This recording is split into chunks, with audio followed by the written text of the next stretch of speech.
Um, Welcome, everybody. Good evening.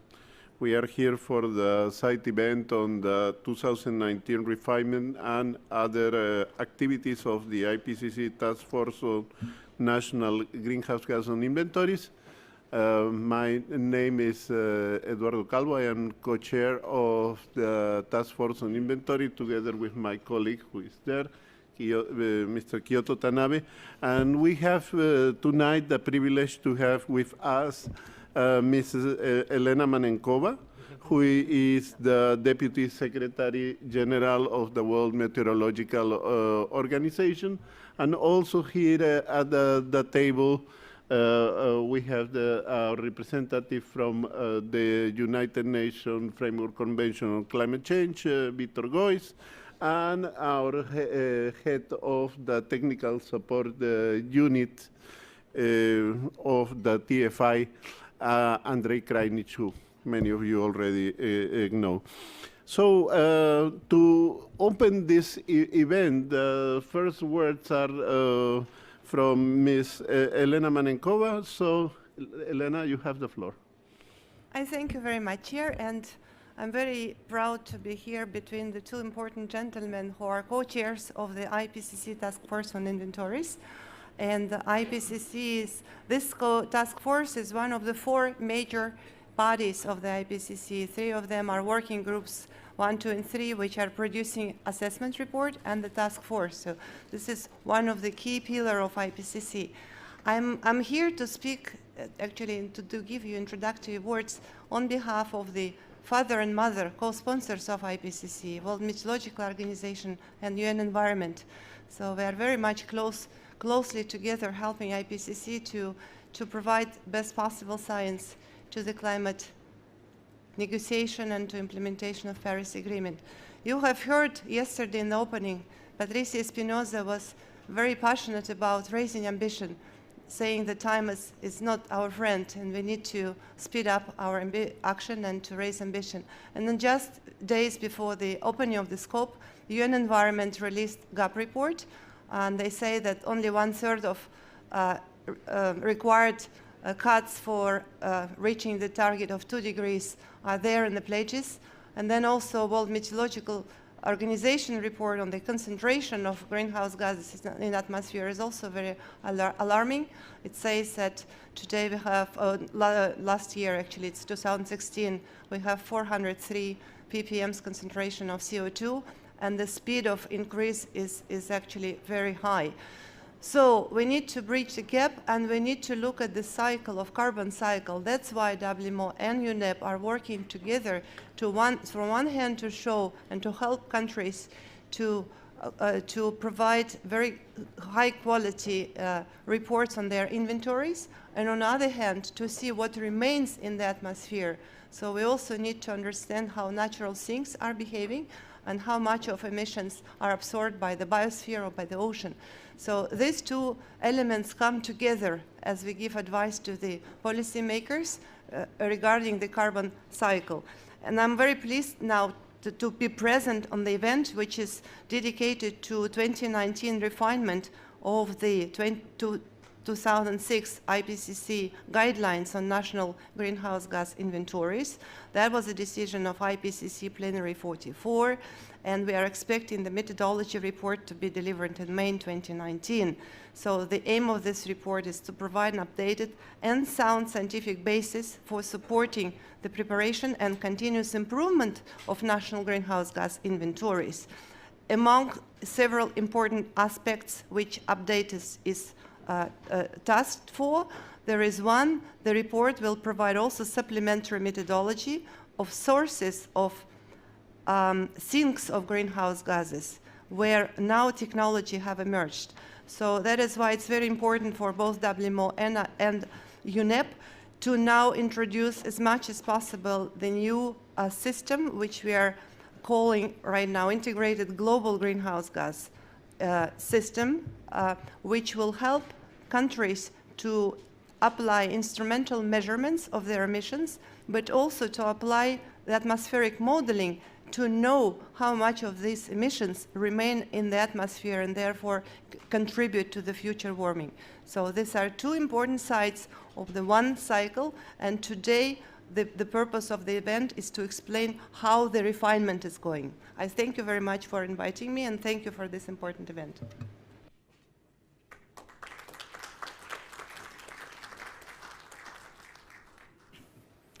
Thank you very much, Elena.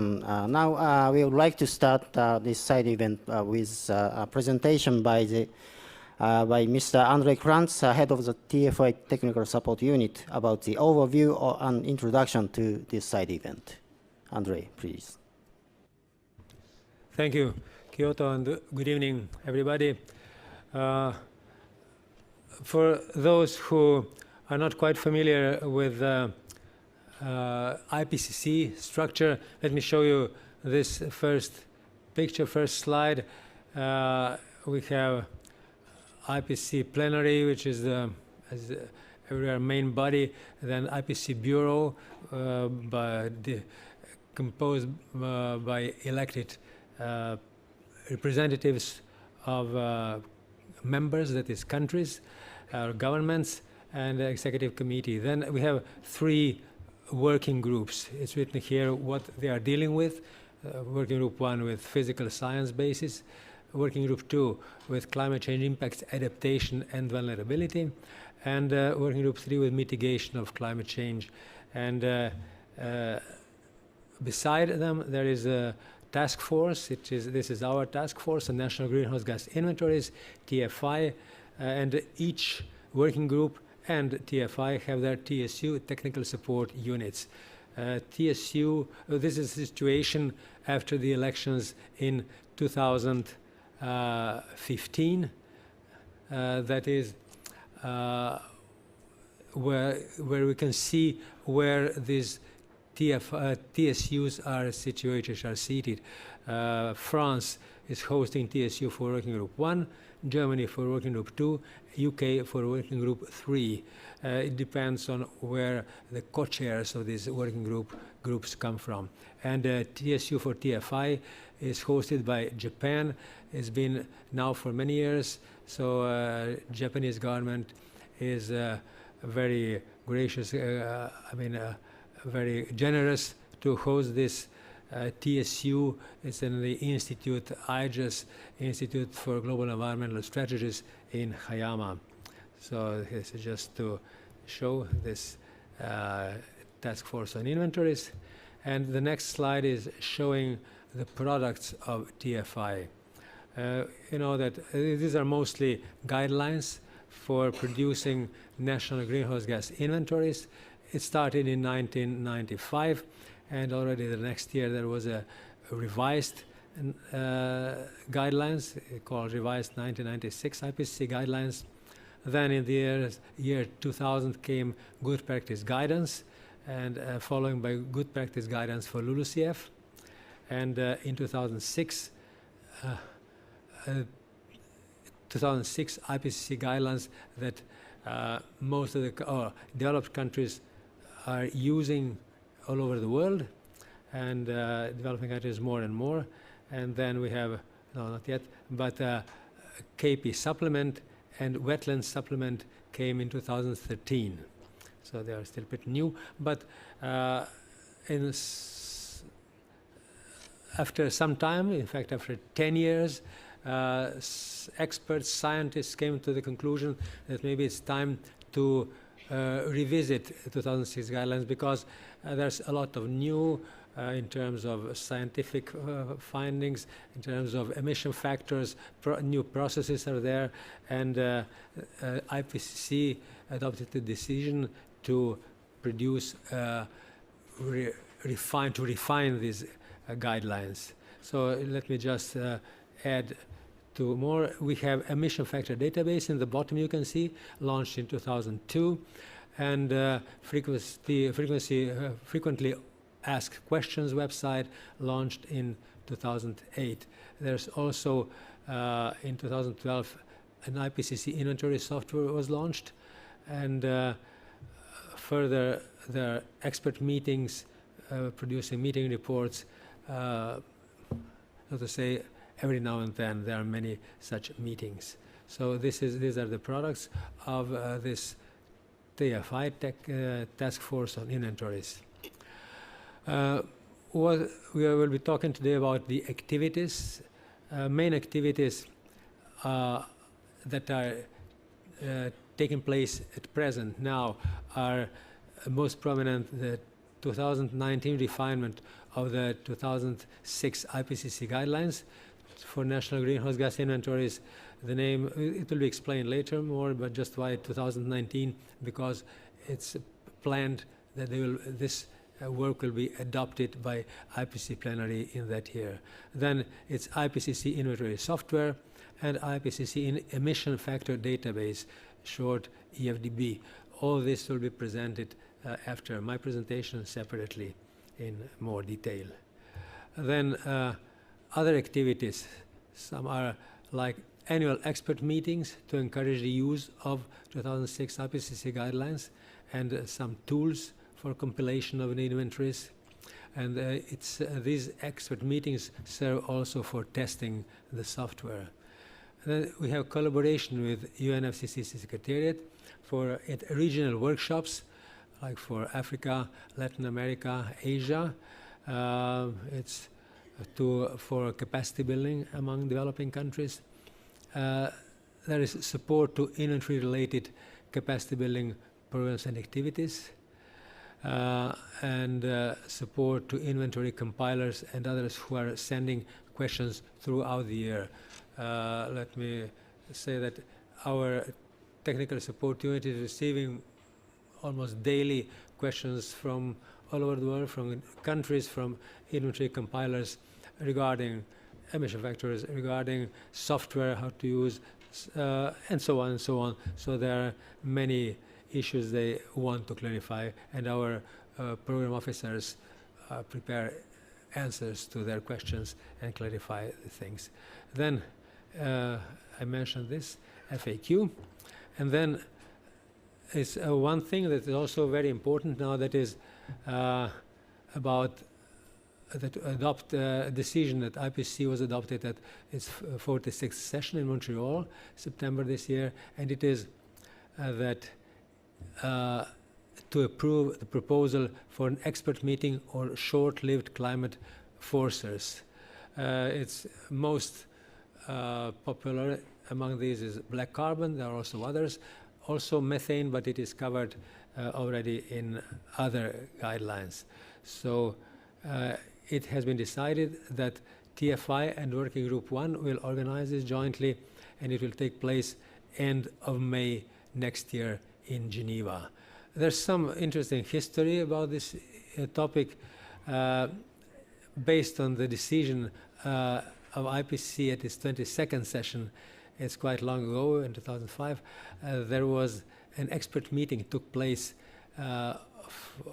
on emission estimation of aerosols relevant to climate change. It's a subset of short-lived climate forcers. It was in May 2005. Then, noting the complexity of the issues involved, the IPCC at the 24th session agreed not to take any further action before the end of the fourth assessment report. But nothing happened for some time, and only now in March this year, this was again taken up by Mexico and supported by some other countries like Chile, and the decision I showed you in a previous slide, what will follow, that is expert meeting next year. Let me mention just that this black carbon in the first place is very important for many, especially like for Mexico, who has a lot of it, because it's important for health, for infrastructures and so on. So many believe that it would be good to make some progress in this field, to not only measure and report on this, but also to mitigate this, to reduce those emissions. So I think this is all from my side. Thank you very much.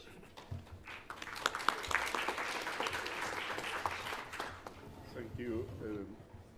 Thank you, Andrej. And our next speaker is going to provide us with the UNFCCC perspective, and is Victor. Victor, you have the floor. I don't know where it is. Thank you, Eduardo, and good evening to all that has come to this side event. First of all, I would like to express to thank the IPCC, TFI, and TSU for the invitation to come to allow us to provide some information on the UNFCCC process and the interaction with the IPCC guidelines, because as people that are involved know, the guidelines are one of the most important pillars of the preparation of the inventories and also of the review. Tell when next slide, just tell. Okay, now it's still, I'll tell you, thank you. And so just for information, I'm here representing the UNFCCC, but in day-to-day, I'm leading the unit that is responsible for the review of the inventories by the Annex 1 parties. And so this is the area that we can present. So I'll divide in a presentation, which I hope it's short enough, is on the history and of background. So actually, I will not focus so much on 2019 refinements, but on what happened up to now. And then we'll present somehow the synthesis of what are the characteristics of the reporting and review process of the inventories, and then I'll just provide some notes on the Paris Agreement, because this also has some connections to what has been discussed now. So please, can you please? Thank you. So this graph, which is, I have to admit, not so beautiful as the one from Andrej, and but I have some excuses, because Andrej presented the IPCC part, which is on the left, and we also have the part from the UNFCCC process, which is on the right, and also another, let's say, justification for this complexity is also this. I tried in here to condense a presentation that I think it took 30 minutes to Javier. He's also in the room, that he made to IPCC. So it's an attempt, but we're not going into in detail to this. It just means that this has been a long process, and as a process which is sustained on the convention and also the KP, and now on the Paris Agreement. And along this time, many guidelines have been used. We start with to revise 96 guidelines. I mean, the 95.6 guidelines, I never seen in the original. I've seen just the copies, but I think they're before the start of the convention. And then we move to the GPG, and we moved to the GPG on LULUCF, and then we moved to 2006 guidelines, and it took some time for the guidelines to be used. So basically, on the left we have the guidelines, on the right we have the times when the several decisions by the parties under the UNFCCC, which is in pink, or in the Kyoto Protocol, which is in blue, they decided to use these guidelines. And the arrows pretend to show when the guidelines, when there was some request or request by basically by SABSTA for these guidelines to be prepared. There were some cases, and also the adoption of those guidelines in terms of the reviews. So it's complex, but it shows there's some time. There's I forgot to mention the 2013 supplements, one on wetlands and one on the KP, and the wetlands was still encouraged except for some parts of the re-wetting. But I'll go into details next one. Maybe I can move to the next slide. So this slide is just a synthesis of the current status of what is the preparation of the inventories, the reporting and reviews for Annex 1 parties, for developing parties. And this is nowadays based on in terms of reporting on, I mean, sorry if I bring this jargon of decisions, but decision 24 CP19. Basically, actually, these guidelines were decided, or they were approved or agreed, just for the purpose of the use of 2006 guidelines. So the use of these guidelines is a shell, which means, also in our jargon, which is mandatory. There is still some difference, and this is important. There was a difference between the IPCC guidelines. They use a sector AFOLU, maybe the biggest change, the AFOLU, which agriculture and the forestry, while the parties under the UNFCCC, they still keep the agriculture and LULUCF. But the guidelines are used all the same. And we still use, as I mentioned before, the supplement on wetlands, was specialized on several categories, and which encourage, except when there's required for reporting of the wetting and drainage. This is also still ongoing, based on the experience, what could happen to these wetlands. And I also like to mention, because it's also part of another presentation, that in these guidelines there's also somehow mentioned the use of the emission factors and parameters from the IPCC emission factor database. But I think there will be another presentation on this, so I'll skip this one. So we can move to the next slide. Yes, and this information is also for Annex 1, but it's in terms of the Kyoto Protocol. And the guidance for the Kyoto Protocol also coming originally from the Marrakesh Accords are more complex and maybe comprehensive in certain aspects that or require more accuracy than the convention. And but also they mention, since to CMP7, they also mentioned the usage, a mandatory use of 2006 guidelines, and likewise they also mentioned the use of the wetlands, the wetland supplement, and then there's also the mentioning of the KPP supplement, which is mandatory and also published by the IPCC in 2013. So I think we can move to the next slide. And this slide is mostly related to transition, and also some lessons learned from the process. And transition actually was supported by the use of the training, and there was some training prepared by the UNFCCC, and which is available for experts reviewing the inventories from Annex 1 parties, and this has been available 2015, and is of course based, is derived from the guidelines and reflect the guidelines.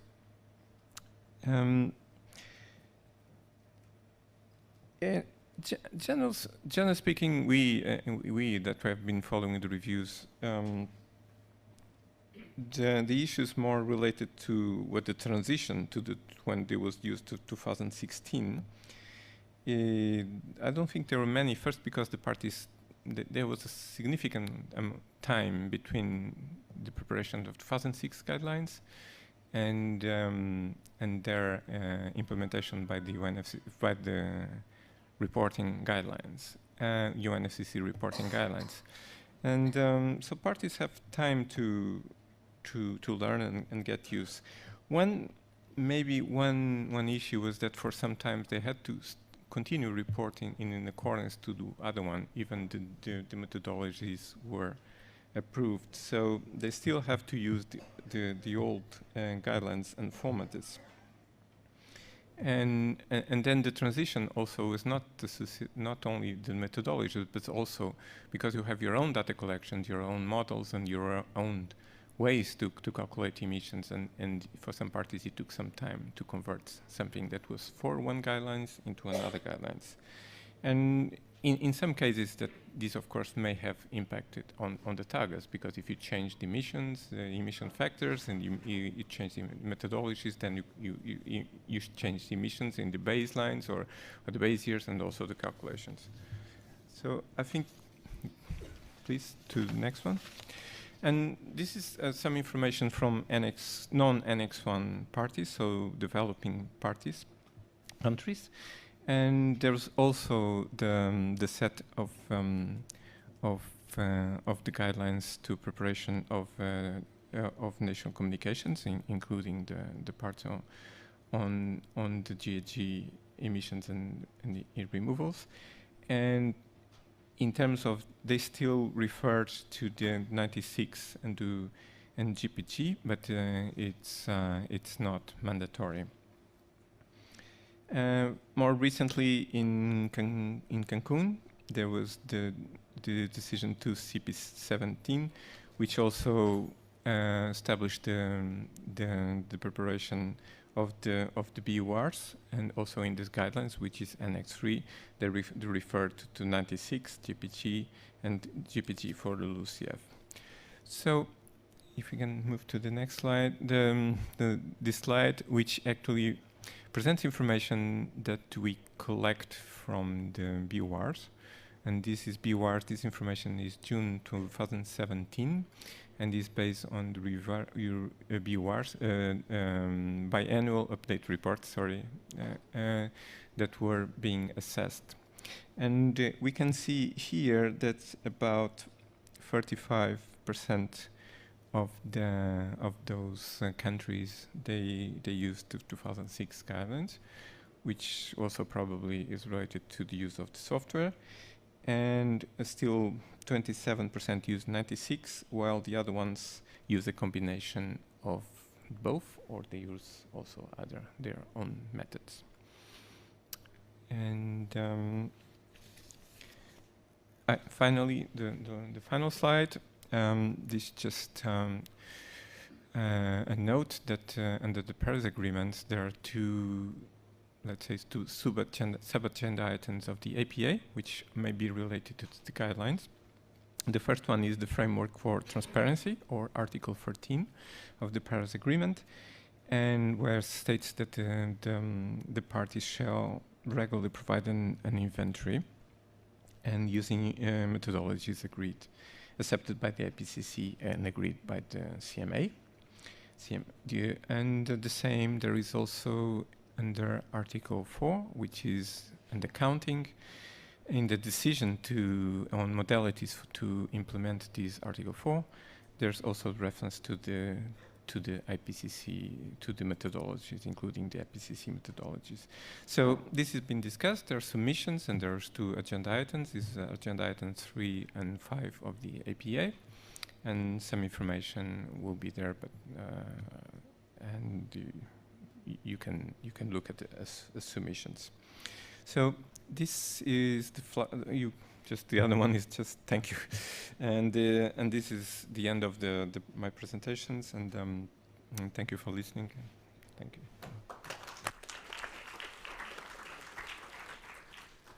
you. Thank you, Vito.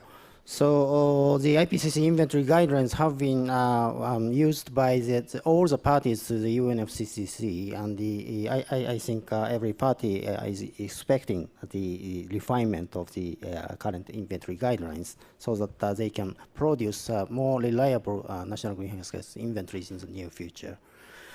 Now, I would like to invite Ms. Baasansuren Jamsranjav, Program Officer of TFI Technical Support Unit, to talk about 2019 refinement.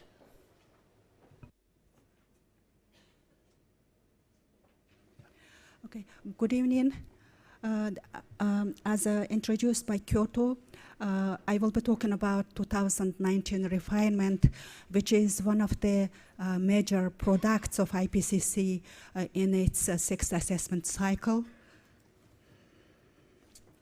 My presentation is in 3 parts.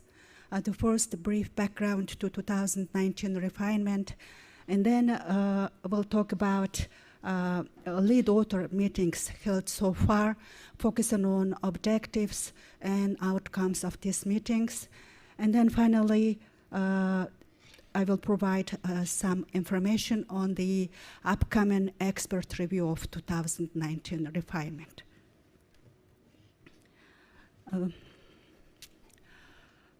The 44th session of IPCC, which was held in October 2016, last year in Thailand, decided to prepare new methodology report to refine 2006 IPCC guidelines. 2006 IPCC guidelines is the latest set of the guidelines for National Greenhouse Gas Inventories.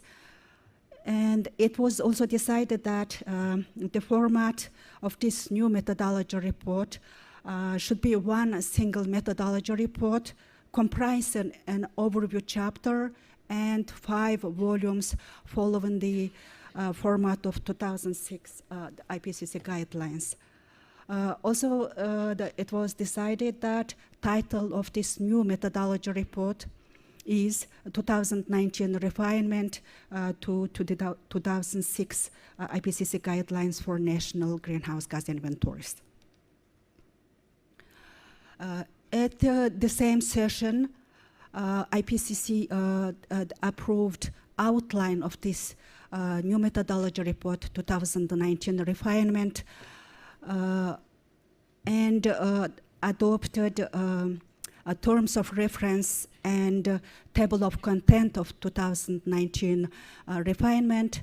Terms of reference is contained in Annex 1 to the decision adopted at the 44th session of IPCC.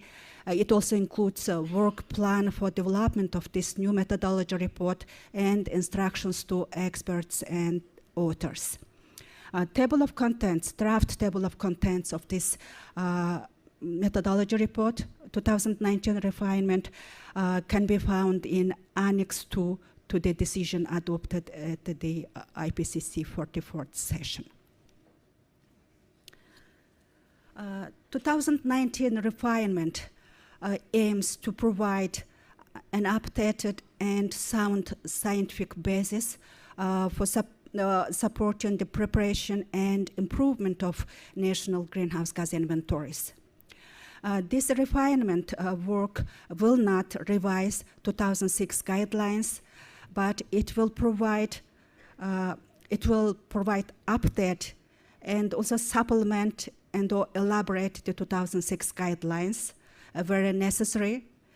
And 2019 refinement will not replace 2006 guidelines, but it will be used in conjunction with the 2006 guidelines.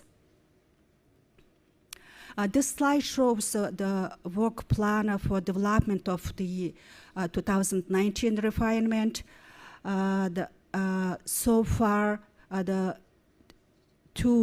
lead author meetings were held, and expert review of first order draft of 2019 refinement is coming soon. This expert review is planned to take place from 4th December 2017 to 11th February 2018 for 10 weeks period. After the expert review, we will have the 3rd meeting of lead authors, which is the planned to be held in April in Australia. After the 3rd meeting of lead authors, there will be government and expert review of 2nd order draft of 2019 refinement, which will be followed by 4th meeting of lead authors, and then the government review of final draft.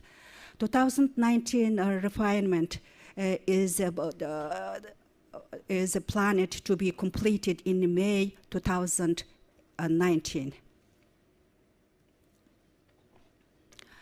2019 refinement is being developed by authors, experts, nominated by governments and observer organizations.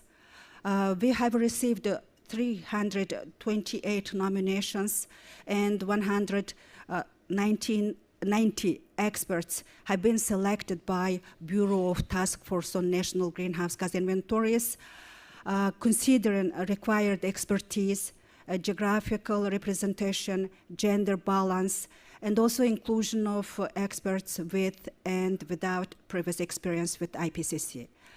The table here shows a distribution of authors by volumes of 2019 refinement.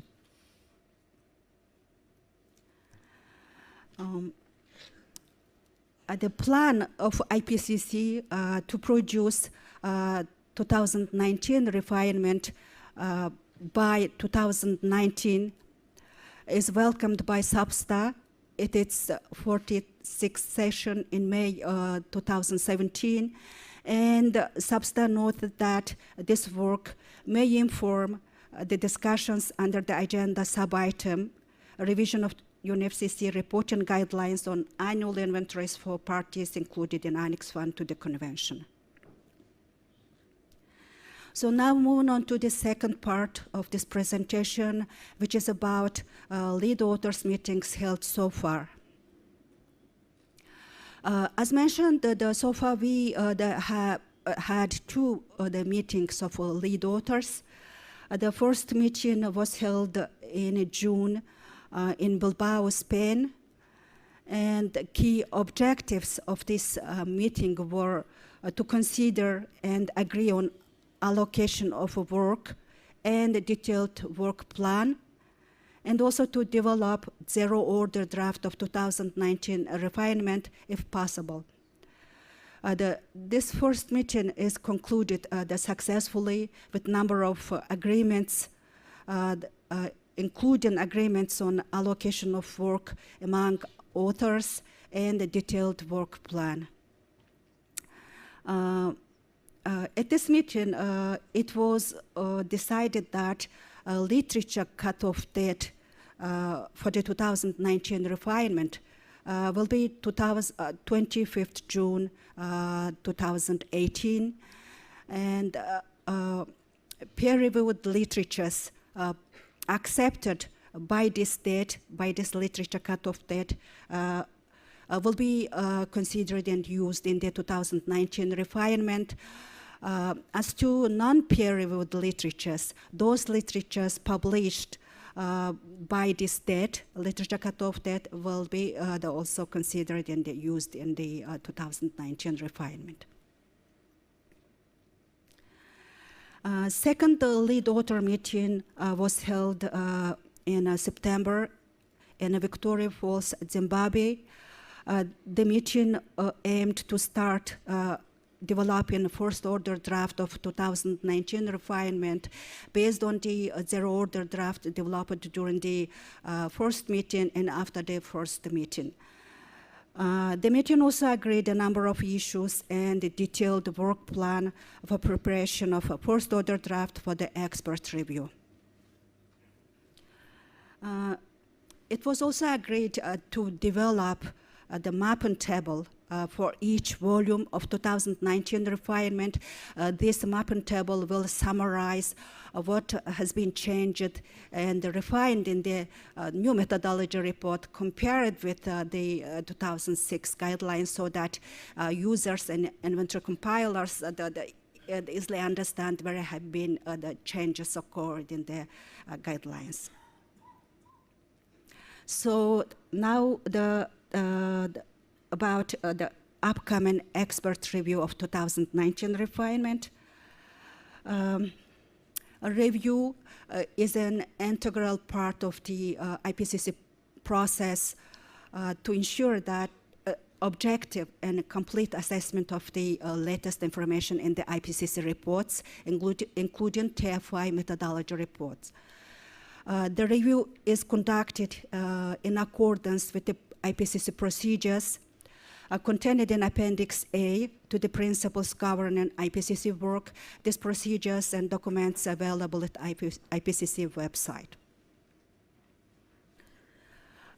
In production of IPCC reports, the review takes the place in 3 stages, generally. The first is expert review of first-order draft. Second is government and expert review of second-order draft. The second-order draft will be reviewed by governments and experts simultaneously. And then the third stage is government review of final draft. IPCC procedures state that these draft reports are provided to the reviewers only for purpose of the review and not for public distribution, quotation, or citation. All the review comments and authors' responses to those comments will be made public at the end of the process after the acceptance of the report by the IPCC panel and the finalization of the report. So, as mentioned, the expert review of first-order draft of 2019 refinement will start soon. It will start on 4th December 2017, next month, and will end on 11th February 2018. And there will be, we will have online registration for expert reviewers. This online registration that will be open from 20th November until 4th February next year. So anyone who has relevant expertise that can register for the expert review. And this the registration for the expert review will be available through IPCC website and also through IPCC TFI website. So registration is still not yet open. It will open on 20th November. And after registration, all registered experts will be provided with access information to the review materials, including first-order draft reports and comment submission form. So experts that can contribute to the 2019 refinement through the review process, participating as expert reviewers. Expert reviewers are requested to comment on accuracy and completeness of the content and overall balance of the draft reports. Expert reviewers comment on the text, on the draft, according to their own knowledge and experience. And we look forward to your participation in this expert review. This is end of my presentation. I thank you very much for your attention.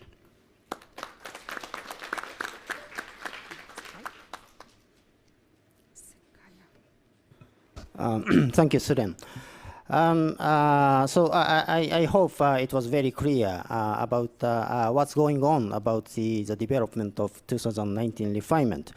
I'm afraid some of you or many of you might come to this side event expecting that some contents of the draft 2019 refinement will be shared with you. But I'm sorry, as Suren clarified, draft of IPCC reports are not for public distribution or public citation or quotation, so we cannot talk about it. I'm really sorry, but I hope it's clear about the process. And for those who are very much interested in the first order draft, please join in the expert reviews that will start very soon. And the information, relevant information, has been already given by Suren. So we are very much looking forward to your participation, active participation in the expert review. Then we would like to invite the next speaker, Ms. Sekai Ngarize, Program Officer of TFI Technical Support Unit. She will talk about the IPCC inventory software. Okay. Good evening, everybody, and thank you for coming to attend our side event. I will talk about the IPCC inventory software. Essentially, my presentation will look at the overview of the functionalities of the IPCC inventory software, which is used for estimating greenhouse gas emissions. And the second part of my presentation will look at the developments that TFI have undertaken in the past year in implementation of Tier 2 methods in the IPCC inventory software.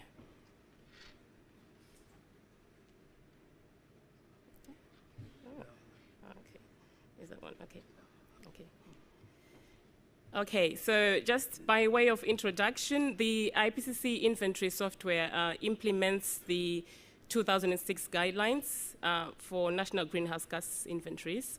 It can also be used for reporting under the IPCC, under the 1996 IPCC guidelines.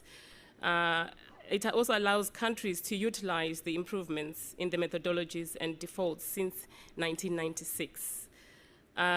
The IPCC inventory software was launched in 2012.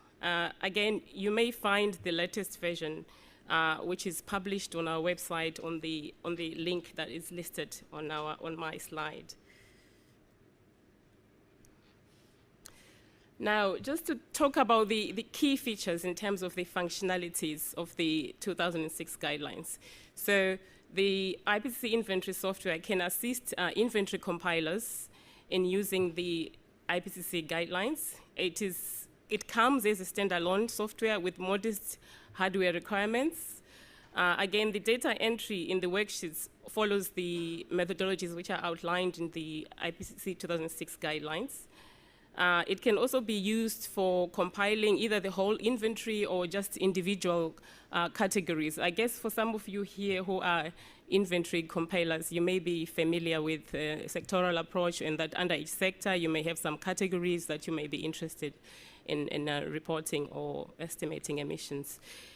It also allows different parts of the inventory to be developed simultaneously. In other words, it means that you can have different inventory compilers according to the sectors, for example, the energy sector or industrial process or the follow sector and so on. It can be used for reporting of emissions for both the 1996 and 2006 guidelines. It also provides default data from the 2006 IPCC guidelines, but it also gives users the flexibility to apply their own country-specific information or emission factors and so on. It also includes features that allows you to do uncertainty and key category analysis, as well as quality assurance and quality control. I will demonstrate some of these functionalities in my slides as I go along. The outputs, one of the key outputs from the software is that it allows non-Annex 1 parties it basically uses the reporting tables that are that follows the format of the non-Annex 1 national communications. And the most important thing is that it is free, so it doesn't cost you to implement. Now, just to talk about the key functions of the software, it applies a modular structure. And most of these estimation or calculations are done in the worksheets where the data entry is done. It also provides other administrative functions as well as that allow you to define your country or the users, and also the number of the inventory years that are being applied. It also has, again, functionalities that contain all the IPCC defaults data. So, for example, for those countries that don't have yet their own country-specific data, they may apply these defaults that are provided in the 2006 guidelines. It also has key features, which what we call data managers. Again, this is for example, for the Afolo sector, you have land type manager and livestock managers. This allows you to enter, for example, your land use definitions, your land area data, parameters, and so on. It also has what we call data export and import function. Again, this allows you to either export the inventory data in a format that allows you to share in an XML file with other inventory compilers or across the inventory team. You may also import data from another inventory compiler. There will be what we call the super user, but I'll demonstrate again that in my subsequent slide. It also has modules that, again, can do your QA/QC checks, the uncertainty and key category analysis, as well as the reference approach, and that relates to the energy sector. One of the functions there is that because it is a database-based product, it also allows you to archive your data, which, as we know, all of us here who are inventory compilers, that data archiving is very important.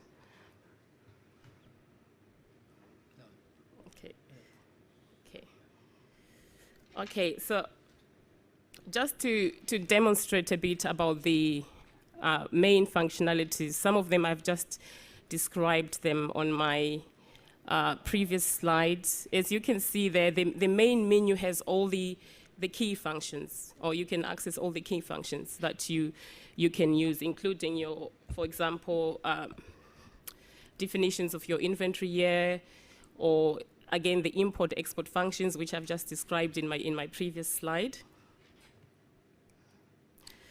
If you look on the left-hand side there, you will see a window that has all the different categories there by sector. So you have all the information on the energy sector, industrial process, waste, agriculture, and so on. And again, those are defined by sector, but also the categories that come underneath those sectors there. In this example, this worksheet, again, you can see that it is for the energy sector or for the energy category there. And most of the calculations are done in these worksheets here that you can see there. So, and these calculations follow the methodologies and the equations in the 2006 guidelines. In terms of data entry, as you can see there, the columns, they allow you to enter your activity data, as well as information on your emission factors. At the bottom there, you can see it will display your time series as you are entering the data for your category or sectors. And at the bottom of the screen there, you should see the status bar that contains, again, very useful information. For example, it defines your inventory year. It can tell you about which global warming potentials are being used and from which IPCC assessment report and so on.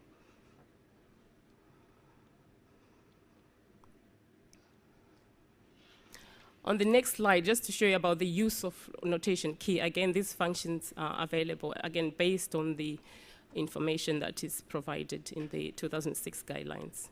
So it allows you to insert the notation keys for the different data that you're collecting. In some cases, when countries have their own, for example, emission factors, they can override the IPCC defaults, which are listed in the software. So this is a good function. But again, now as we are going to move to tier 2, you will see that it will be adopting a multi-tier functionality. But again, I'll cover that in my subsequent slide. Again, the window though at the bottom it shows you that you can also estimate your uncertainties as you are entering your data. Again, you can also have your time series for the data entries, in other words, for your emission factor or for your activity data. I did mention that it also has some output styles for the your inventory information. So basically we have here 4 main types of reports. The summary report, again, it gives you here at level 1, it gives almost like at level 2, if you like. So mostly based on the information that is reported in the sectoral tables. And then the short summary is also based on this information that is provided in the summaries. Again, this is not very disaggregated, it's just all the sectors and the emissions. And then the sectoral reports are the most disaggregated one. Again, it gives you at level 3. Background tables, again, they're the most disaggregated. Again, you can have this for your activity data as well as for your emission factors. And all these reports can be exported into Excel file. Another key feature is that you can have these output tables in the form of the non-Annex 1 reporting tables. As you all know here that non-Annex 1 parties have to use this. They have an obligation to report using the guidelines for the preparation of national communications from parties not included in Annex 1. So for that reason, the IPCC software allows you to have outputs which are consistent with that reporting format. Again, to do that, you have to use the import and export function that I just showed you in my previous slide. Just to show you here how you would be able to get the outputs in the format for non-Annex 1 parties, you need to use the import-export function.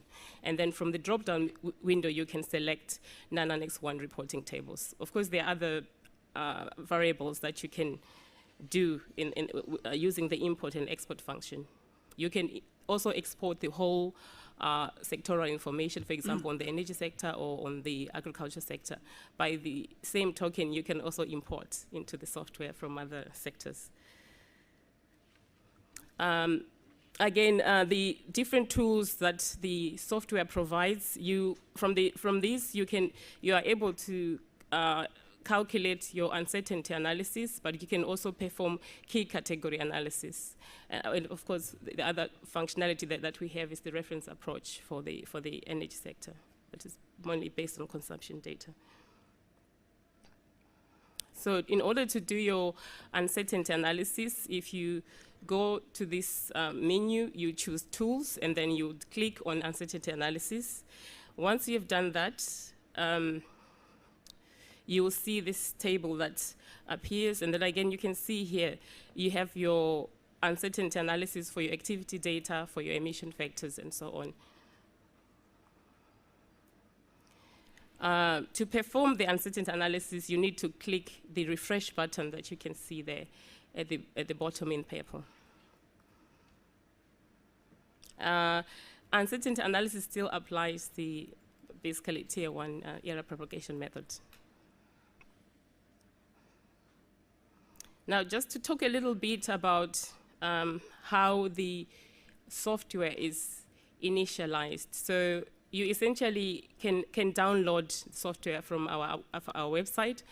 Once you've downloaded, you need to assign what they call a project manager. In other words, the super user, the person who is going to be managing the whole inventory, who will work with the relevant sector experts. And that person, before they can distribute the software to the other experts, they must do what they call an initialization. And that means that they have to basically define your region, your country, and choose what global warming potentials they're going to use, and so on, and define the inventory years that you're going to be using. And they are also responsible for setting up passwords for the inventory compilers for the different sectors. So just to show you, once they've done the initialization, they have to distribute this empty database to the relevant sectoral experts. Again, by that, inventory sector 1, sector 2, and so on. Once that is done, the inventory compilers by sector will send it back to the project manager as an XML file. Okay. The project manager will then do these quality checks. They'll do the key category analysis. They'll also do your uncertainty analysis and prepare the inventory for the outputs. Once they've done that, they've compiled the whole inventory to include all these other sectors. Then they'll send it back to the relevant sectoral experts so that everybody has a copy of the database. It's also a good way of just making sure your data is safe. If he loses or she loses it, then at least someone else has a copy somewhere else. And they will also check and send it back to the project manager. Yeah, okay, again, they will be using this XML file. This also helps to reduce chances of losing your information or overwriting the database unintentionally. Okay, just to talk a little bit about support, the TSU is supporting the IPCC inventory software. And if you experience any problems while you're using the software, and this is the email where you can send your inquiries to, and then the web forum basically discusses also any problems that inventory compilers are facing or any specific problems for each sector. And then they can write to us, or we also provide answers and questions on this discussion Zoho forum. We normally get a lot of common questions that most inventory compilers encounter, and these are posted on the Zoho website as well. So do make use of it if you come across some difficulties. The TSU continues to maintain the inventory software and is planning to implement Tier 2 methods, but also to implement the wetland supplements. So this actually brings us to the second part of my presentation, where I say that I will talk a little bit about implementation of Tier 2 methodology into the IPCC inventory software, because at the moment, before we started this work to develop implementation of Tier 2, the IPCC inventory software was only applying Tier 1 methods. So this is really quite a progressive step, I think. So actually, in developing and implementing Tier 2 methods, we have adopted a phased approach. This means that work on Tier 2 methods in the IPCC categories, for most categories, which are NANA-FOLU for energy, for IPU, and for waste sectors, these have actually been completed. And the new version of the software is version 2.54. This now implements Tier 2 methodologies for the energy sector, for the IPU and industrial process, and waste sectors. If you want to see the details of which categories have changed or are implementing Tier 2, you may go to this link that we've provided here. That will give you access to the really big spreadsheets that has by sector. It tells you which categories have changed, or where we can implement Tier 2, or where we cannot implement Tier 2, it will also tell you that we cannot implement Tier 2. But for most categories, we are implementing Tier 2.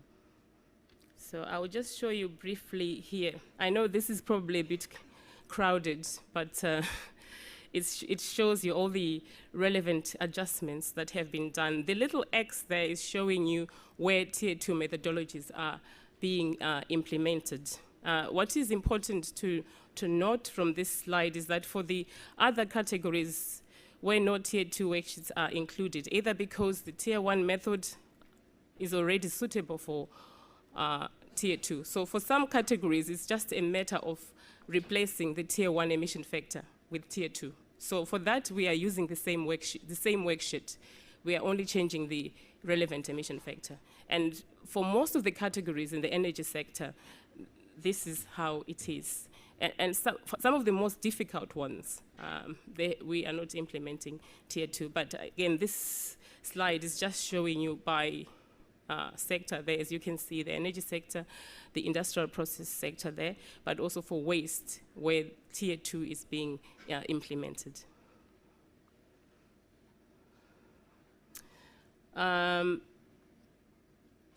I think, again, a key message to take home here is that for those sectors where we cannot implement Tier 2, we have actually listed that we have not implemented, or they are not included in this list that you see here. I'll just give a simple example here of this multi-tier functionality approach that we are adopting to implement Tier 1 and Tier 2. So we have now, if you look on this slide, you see that there's a drop-down menu there. So it will ask you whether you want to implement Tier 1 or Tier 2. So if you have got enough information in your country to implement a Tier 2 methods, then you can choose Tier 2 method there, and then the worksheet will change. So I'll just show you an example here where we are implementing Tier 2. As you can see that, you see that the slide will be, the worksheet you see here is different. If you are going to be implementing Tier 2, there will be additional requirement for some parameters that you probably won't apply, for example, if you were using a Tier 1 worksheet.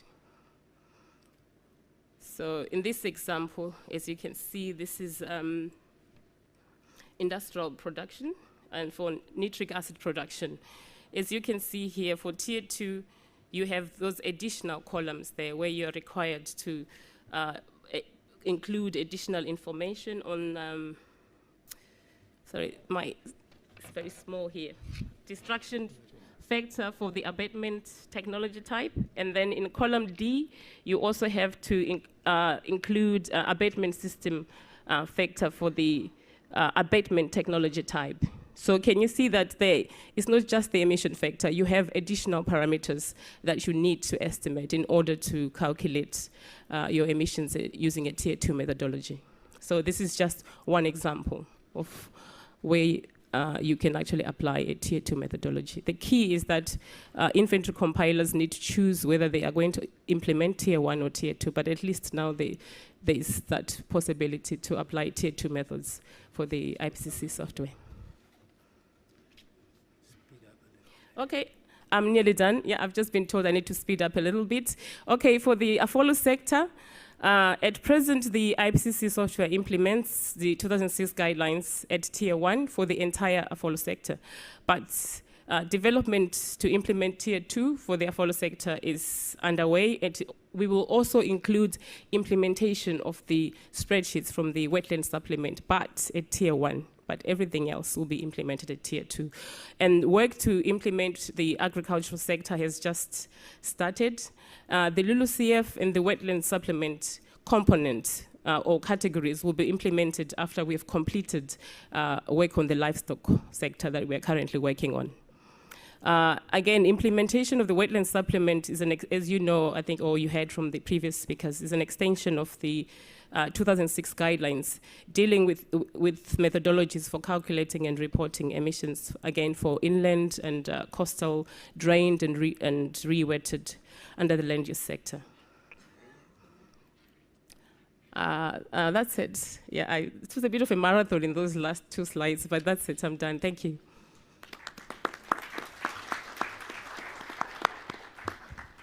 Well, and last but not least, we have still one more software, and it is our emission factor database, and the presentation would be carried by our colleague Pavel Shermanau.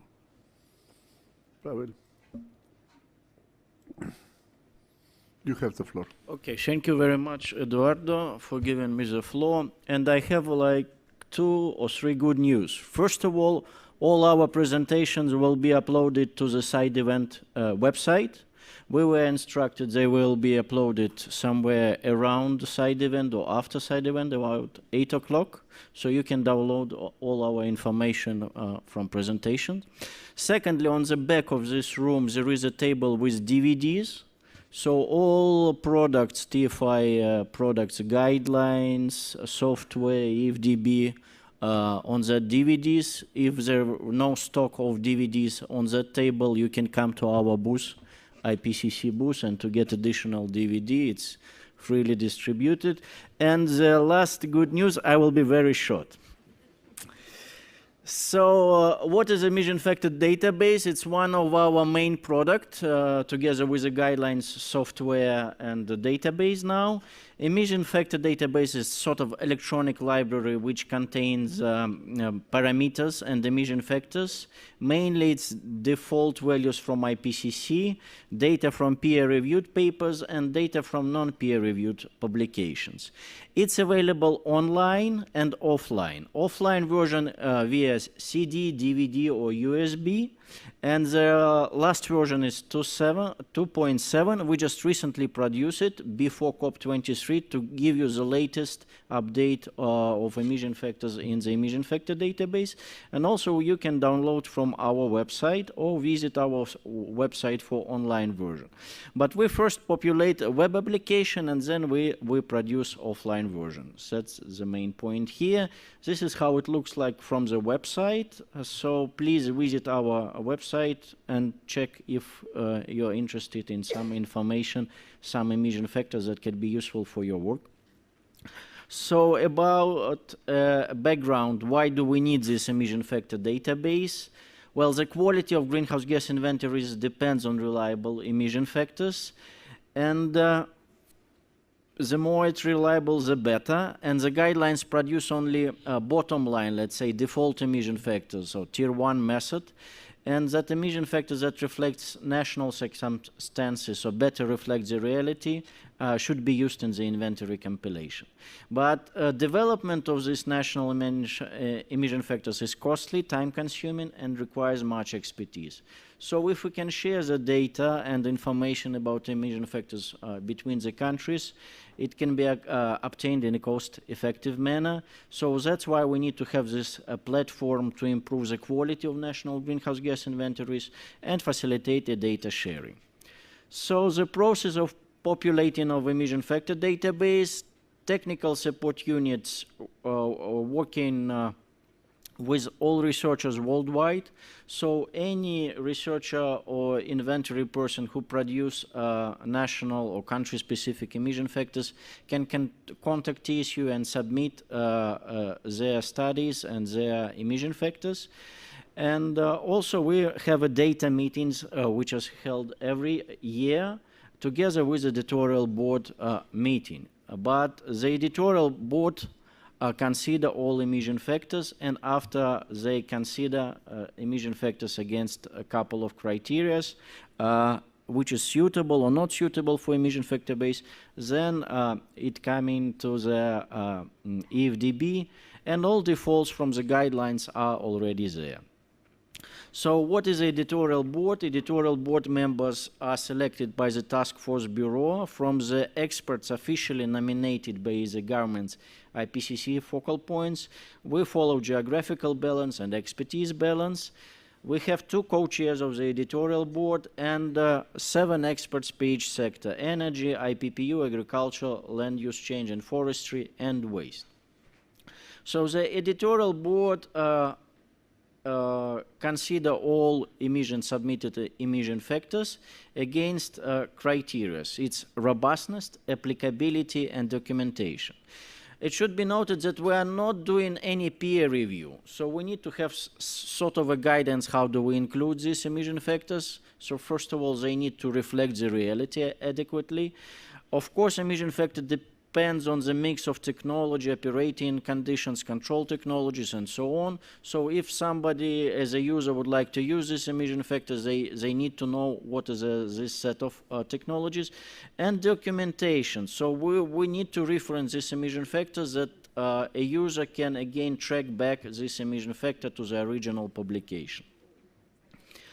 How to search a particular emission factor? So we have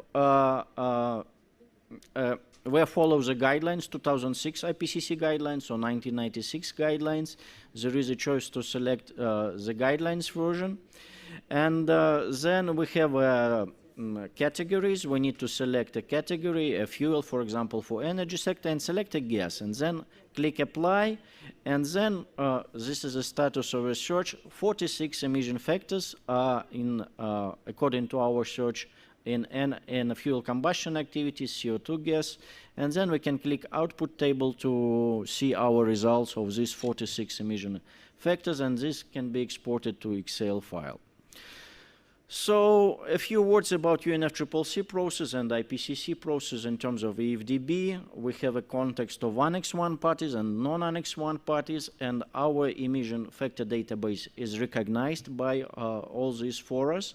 So in terms of Annex 1 parties, if there is a decision 24/CP19 for guidelines for annual inventories for Annex 1 parties, so if Annex 1 parties lacks a country-specific information, that could also use emission factors from emission factor database. And in context of national communications of non-Annex 1 parties, consultative group of experts agreed on usefulness of emission factor database. Just a few words about our current work. We're constantly working on improving emission factor database, and now we're working on a project to develop multi-assignment of parameters that one single emission factor could be assigned to different categories or to different gases. We're improving data entry and import functions, something with design, filter function, Unicode support, and we plan to release a new version probably in January 2018. Still, it's under the development, under the current project for this year 2017. A few words about responsibility. So the responsibility of using particular emission factors remains with the users themselves. So if a country expert would like to use emission factor, they need to justify why they're using this emission factor, because it's sort of relevant or suitable for their national conditions. And also, success of our emission factor database depends on your contributions. All of you can contribute to the emission factor database. If you're working on development of emission factors, or you know people who are working on emission factors, doing some research, please submit studies and put in contact with the TSU that we can populate emission factors with your data, and it's clearly stated, it's clearly recognized the contribution of the particular experts. And of course you can give a feedback on the content or functionality of EFDB. And one more important thing about contribution and the country's contribution, how you can contribute. Now we started the process of nomination of experts for editorial board. Remember, I said a couple of words about editorial board members. We have terms of their service for 2 or 4 years, and for some of the members, these terms are expired. That's why we initiated a nomination process, and some members we need starting from the next year, and some members we need from 2019. That's why IPCC Secretariat sent a letter to welcome nominations from the countries. It was sent to national focal points and the heads of international and other organizations. The reference of these letters, if you're working for agency or you can contact your IPCC focal point, you can find this letter and probably somehow try to be in the list of the nominees. So the deadline of nominations, it's 22nd of December 2017, so still there is a time to be nominated. And that is the last slide of my presentation. Thank you very much. But just one more slide about next IPCC side event. I would like to make some advertisement for our colleagues. It would be next week on Wednesday, 15th of November in meeting room 6. Please come, and please, it would be, I believe it would be interesting for you. Thank you very much.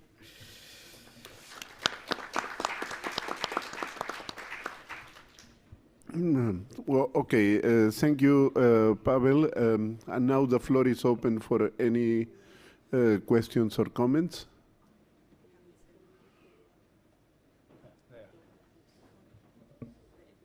Microphone? Is there a microphone? Hello? Yeah. Hi, my name is Jorge Ramos, and I work at Conservation International. And one of the questions I have is, for the wetland supplement, I know we're not talking topics because it's private, but how can we get the wetland supplement, or what can we do to make it an official part of the guidelines and not just a supplement?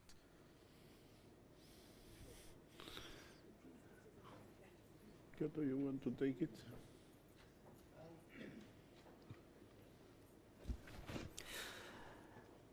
How can I answer? The wetland supplement is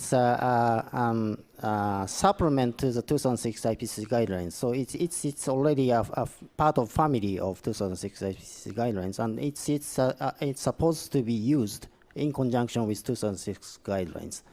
And the 2019 refinement, which is now being developed, considers which part can be refined, can be improved in the 2006 IPCC guidelines, and also in the wetland supplement, 2013 wetland supplement. So some refinement relevant to also wetland supplement may be included in the 2019 refinement, but still 2013 wetland supplement is valid to be used in conjunction with the 2006 IPCC guidelines. That's the answers to your question? It is. Yeah. For reporting under the UNFCCC, I understand that the revision of the reporting guidelines, UNFCCC reporting guidelines, is still underway, no? In that sense, the... You want me? Well, I just touched it briefly on, but I think there was a presentation by Suren. She made it very clear. There was a slide. There is there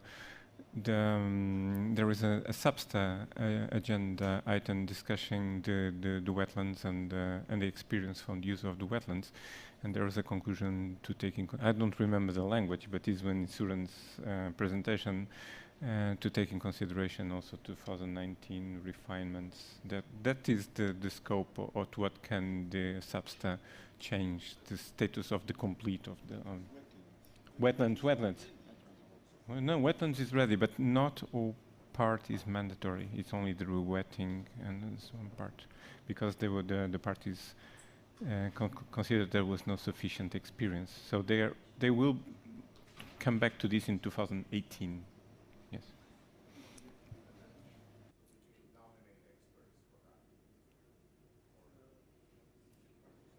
No, that is not part of the work of the IPCC. That needs to be a decision by the COP in 2018 to make it a full use of this. But now it's available, and it's like parties who they can apply that right now. And there are many that they are using it now. So, but there is a conversation in order to get next year a decision to make it mandatory for probably all or otherwise Annex 1 or non-Annex 1. Any other question, comment, please? Hi, my name is Lihi and I'm a master's student at the Yale School of Forestry and Environmental Studies. I've interviewed some of you already. I'm doing research on the IPCC and the 2019 refinement and looking at AFOLU. I have a question more broadly, but maybe also specifically to Mr. Goyce. I'm wondering, I know that we were told about the decision to call this a refinement and to do the work differently. I'm wondering, does this particular IPCC product still carry the same weight with the UNFCCC as the 2006 guidelines? Does the fact that this is a refinement change anything for the UNFCCC? Actually, the decision was an IPCC decision to carry on the refinement. So when it is approved, it will be considered by the SABSTA. The SABSTA will make a recommendation, and they will have a process in order to decide how it's going to be applied, the use, if there is a time lag, or it will be applied immediately, or so on. But Those are the two separate processes. So the IPCC decided that it was opportune to provide a refinement, and when in 2019 it will be elaborated, the SABSTA will first take note and then consider how to incorporate in their own process. Yeah, yes, the UNFCCC process is somehow separated from the IPCC. There are sometimes the SABSTA requests the IPCC to take some work, and this is something that I cannot predict what the parties will decide, and if they consider they need to decide. This is something that will be discussed on the SABSTA for the convention, eventually maybe for the Kyoto Protocol, and also eventually for the Paris Agreement. But it's up to the, when we mention SABSTA, because it's a subsidiary body that considers these technical issues, but then we'll have to have a decision by the conference of the parties. Yeah, sorry, I guess I didn't really explain my question clearly. I'm asking, does it make a difference if it's a revision or a refinement for the UNFCCC? Yes. It depends on how the parties interpret. No, I'm sorry, I cannot. It depends on how the parties interpret that language. Thank you. Yes, thank you very much. My name is Jose Romero. I'm the Swiss Focal Point. Allow me to react a little bit emotionally on the two last interventions. I mean, we focal points for the IPCC, national focal points, would not like to go out from this side event with some doubts floating around and so on. Processes are clear, and processes are in the hands, on both sides, IPCC and UNFCCC, in the hands of IPCC governments, UNFCCC parties. And it's up to us as national governments, parties, to make decisions. So, for your question concerning the different status of good practice guidelines, and so on, you have heard, it's very clear that IPCC proceeds and produces the best available scientific inventory guidelines, emission factors, etc. And then there is a political process under the UNFCCC that through the SABSTA preparing for the COP makes recommendations, and the COP takes a decision to make it mandatory and not which parts are mandatory, etc., etc. Now it's very clear.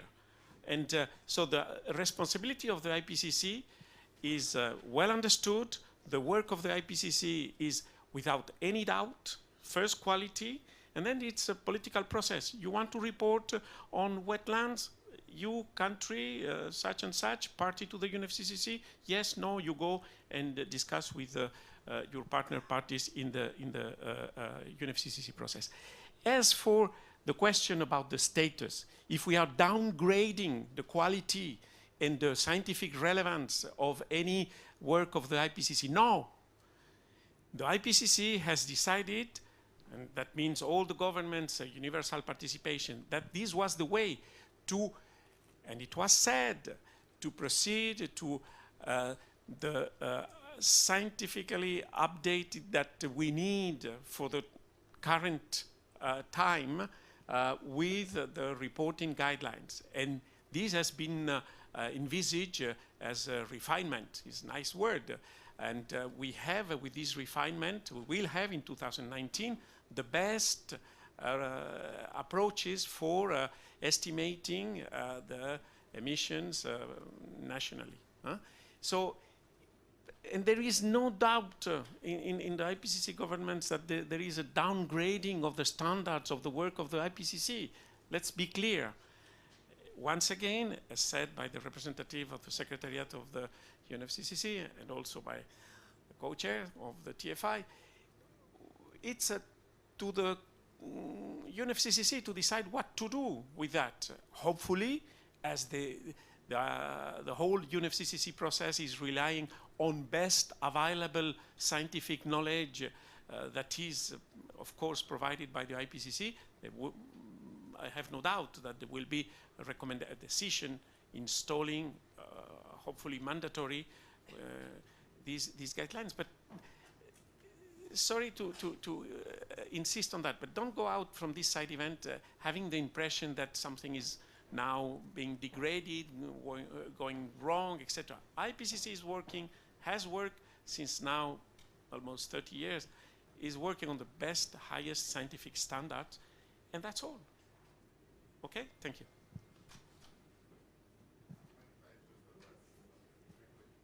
Thank you very much. And time is running out, so we would like